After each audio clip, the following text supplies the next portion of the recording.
This is a poor area, there's a lot of unemployment, and it's always been an area for the last 10 years that refugees have been placed in. In the 1980s, there started to be poor people, homeless people, unemployed people sent from the London boroughs because it was cheaper to accommodate people in failing hotels. So migrants are coming through Thanet, and there is an East European migrant community in Cliftonville now, but not a huge amount. It's about 3% of the Thanet population. But there are people who believe that that percentage is huge. It's just it's a paranoia that Ukip's encouraged.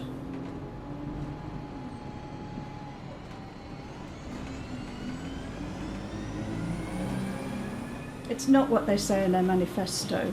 They would say we're not a racist party.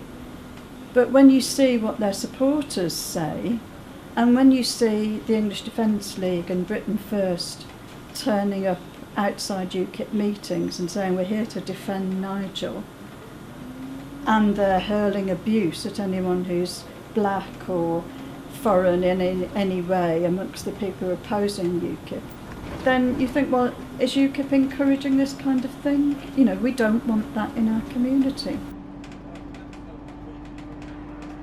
Margate? I haven't been to Margate before. I've seen the beach. Sandy beach. Go to Brighton. Pebbles. Go to Eastbourne. Rocks. Here, sand. It's great. Good. Fresh air. It's wonderful. And the people? People are fantastic.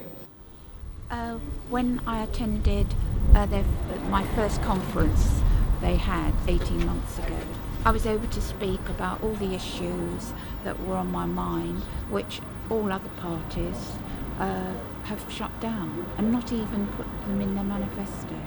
So it was refreshing to be able to say, get Britain out.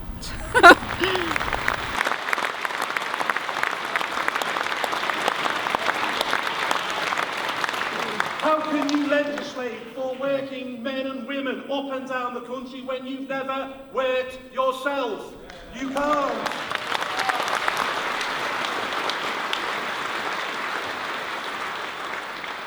And then, of course, we had the by-elections. Douglas's sensational result in Clacton, the biggest swing in British history. Did you hear this last speaker? Yeah. Oh, wasn't he wonderful? Do you know something about him? He was unique. It brought me back to my school days. And what does it mean for you to be here today? Oh, it's the greatest thing that ever happened to me in my life. It's marvellous. It's all in harmony. We're all as one. It's as if there's a new horizon. It's like a rainbow. If you have issues in your personal life or you're interested in political issues, obviously then it's important you support a political party which you think covers most of what you believe in, what your views are, and what needs to be improved or changed. That's what politics is about. Improving things, really, and make everything positive in a democratic way, if you believe in democracy, that is. They have the similar philosophies and policies that I followed under Margaret Thatcher. It was terrifying. You get a lot of small-minded people, and then you get a lot that, I don't know if they've done the research right, but, they're pretty strong. I mean, they've got strong views, haven't they, really? Obviously there's different ways of voicing that.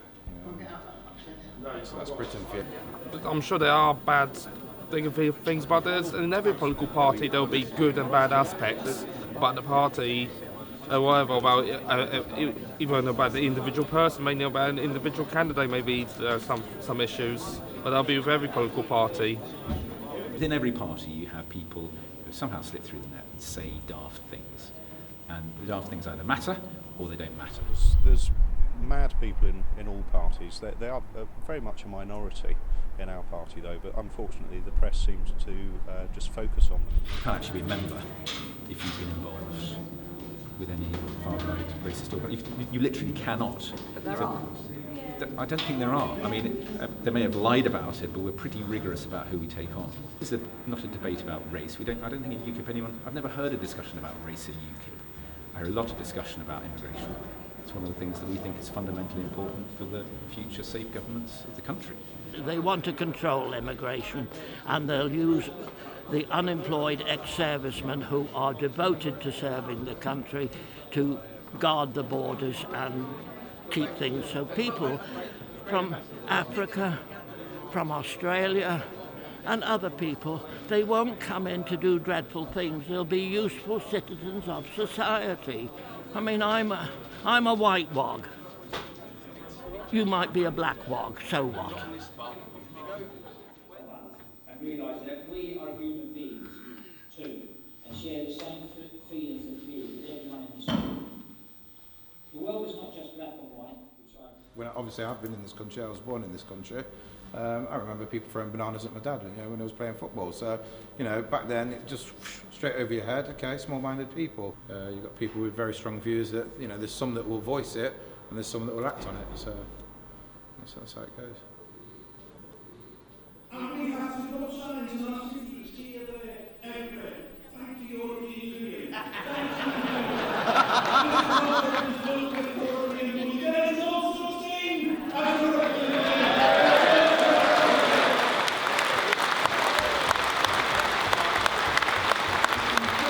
Something that wasn't theirs to give, it was British sovereignty, and we will take it back.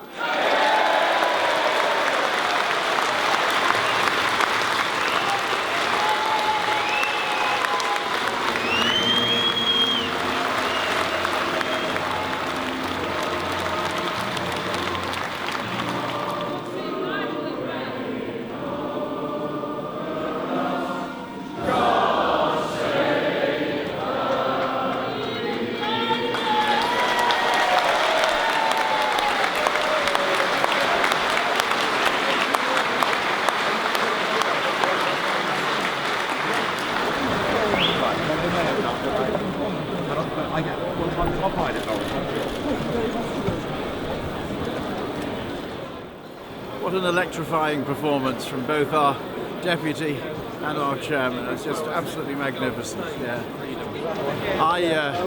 My mother's two brothers both gave their young lives for the freedom of this country, and I'm afraid I cannot betray their sacrifice, and that's why I'm voting UKIP.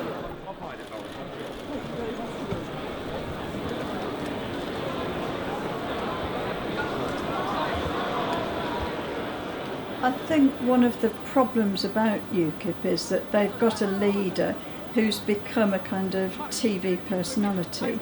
So when people come to his meetings, they think they're coming to, a free meeting with a star of some kind. I think he's a mirage, Nigel Farage.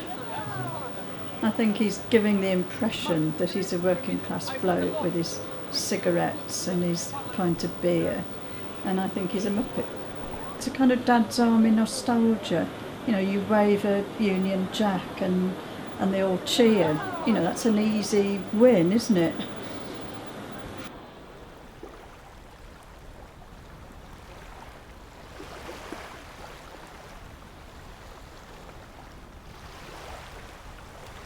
What's the threat that UKIP poses?